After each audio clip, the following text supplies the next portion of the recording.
Hi, I'm Chris Myers in Denver, set for this year's All-Star game. In just a moment, we'll be going up close with 13-time All-Star. On his way to the Hall of Fame, George Brett, and later, Bud Selig. First, let's head to our SportsCenter studios for a quick check on today's headlines.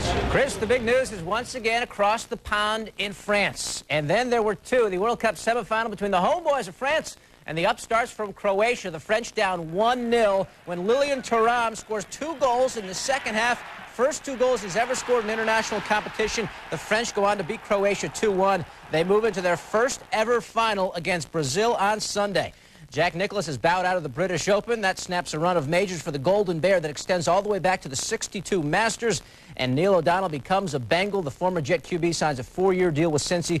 He'll get paid $5 million this season. For those stories and the rest of the sports day, join Bob Stevens, Chris McKendry, and me for SportsCenter at 6:30 Eastern. Now we go back to Up Close.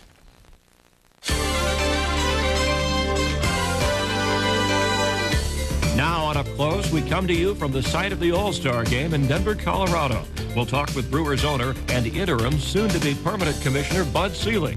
But first, 3-time AL batting champ and 13-time All-Star George Brett, the king of the Royals, discusses his 20-year career and about possibly owning a major league team.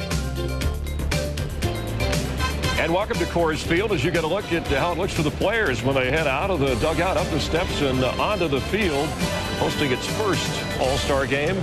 And we bring you some of the stars from today, yesterday, and stars of the future. We're talking with one of the good old days. Played 20 years, 13 times an All-Star, former most valuable player, George Brett. We welcome to the program. This is a little bit awkward. Nice to see you here, but you came 13 times as a player. First time you've come to one of these things and have not been involved as an All-Star.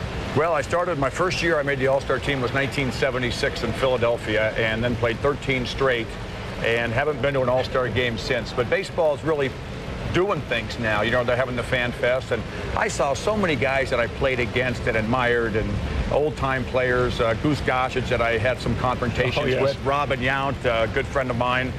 Brooks Robinson's there, the guy that reason I wore number 5, and I'm signing autographs with these guys today at the Fan Fest. So it's a lot of fun to be back in this atmosphere. It's a rare thing for a player to be with one team his entire career. You have a Cal Ripken Jr., a Tony Gwynn, some of those that are still active. When you look back on that, when you see where the game is today, does that make you say, wow? In a way, you know, Kirby Puckett I thought would be a guy. There's some guys that Mike Piazza I thought would be a Dodger. And there are guys that you'd say, well, this guy, Jeff Bagwell, I think is going to be an Astro the rest of his career. But he started off with the Red Sox, you know. It's not going to happen that much anymore because the game's changed so much since, you know, free agency came involved. And you have the small market and the large market. There's a big discrepancy now in total salaries on ball clubs. You know, I came up with the Royals, and I think when we were good from 75 to 85, and we kept battling the Yankees, I think there might have been a $5 or $6 million discrepancy in team salary. Now this discrepancy is sometimes $40 million. So you're going to get good young players, I think, signing with a small market team, and they have no choice but to go to a larger market, I think, if they want to get fair value. You're talking a little bit like an owner, George. You're starting to worry me. Well, I can look back now on my career and look at the things that happened 20, 25 years ago, and the game has changed a little bit. It definitely has. Now, you would like to and have had a chance to own a major league team, to purchase the Royals. Update us on where that stands. Well, we have some minor league baseball teams. We have junior hockey teams. We have a soccer team, and everything's gone real well. And obviously, Major League Baseball is a little bit tougher than running minor league baseball. We made a bid for the Royals about 3 years ago. Ewing Kauffman passed away, the owner, and right now the team is owned by a trust, and it's a real complicated trust situation. It's all IRS, legalities, all the money goes to charity, and the reason he did that is he wanted to make sure a local person bought it. Well, I was local, and no one from Kansas City was coming forward. So we put together a group, and we still have this group together, and supposedly in August they're going to announce the winner. Lamar Hunt has a group, an attorney out of New York, Miles Prentice, has a group. We have a group, and supposedly there's a 4th group out there. In August, they're going to make a decision who gets the ball club, and if it's us, then I don't know what we're going to do.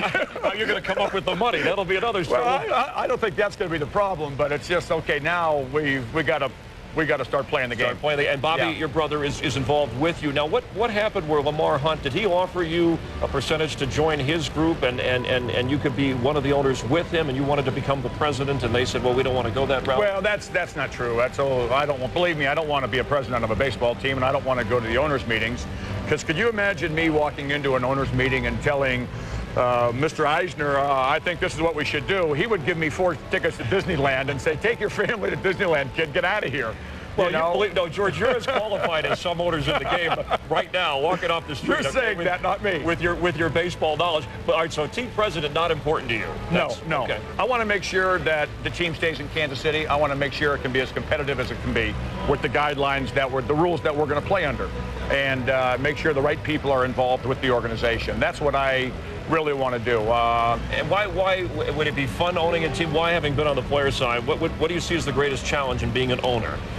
You can sit up there in your little suite and have a nice dinner and watch the game rather than go out there and perform. Right, and fire and hire people from upstairs. But, I really think if I was an owner, I have a job right now as vice president of the Royals. I don't do anything. Right. I was going to ask you what your qualifications.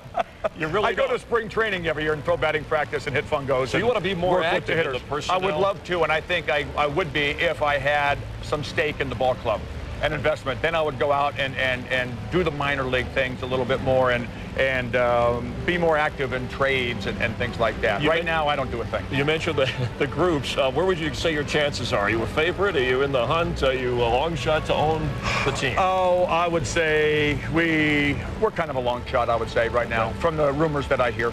And you have other business that you can take care of, but at least we're anticipating coming up in the next year, the summer of '99, the Hall of Fame. It's the time that you stepped out of the game, having played 20 years.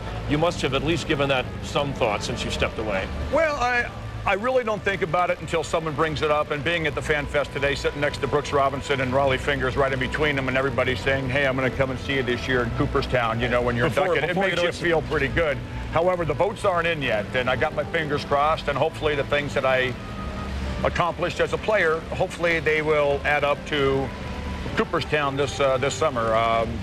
If not, maybe I should have played one more year. Oh, no, you're there, but how will that, that'll be an emotional moment for you. And you've had a lot of, an MVP, World Series, All-Star games. How will this rank?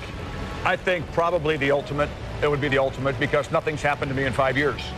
And, I was a world champion in 1985 and had won 3 batting championships. That was 76, 80, and 90. Nothing's really happened in my life since my 3rd child was born 2 years ago.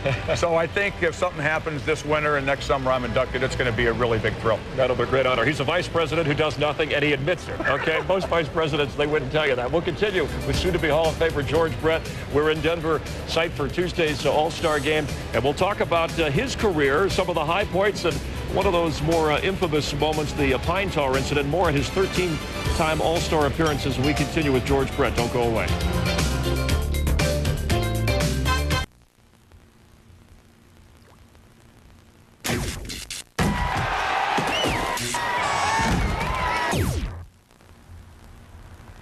ESPN Sunday Night Football. Season begins September 6th. Later on SportsCenter, a major announcement. A major without Jack? Vive la France. The host nation shoots for the World Cup final. And this quarterback joins 2 other ex-Jets. Join us for SportsCenter at 6:30 Eastern. Welcome back to Denver. We're talking with George Brett, 13-time All-Star. You look like you could suit up and play a little bit. You're in good shape still. I'm in better shape now than I was when I played. I got 3 boys. I go to bed at 9 o'clock every night. You have to stay in shape. You've done a lot of things in your baseball career, but the Pine Tar incident, when you were charged with having too much pine tar on the bat, they held up, it was under appeal, the home run ended up counting, and the argument that ensued.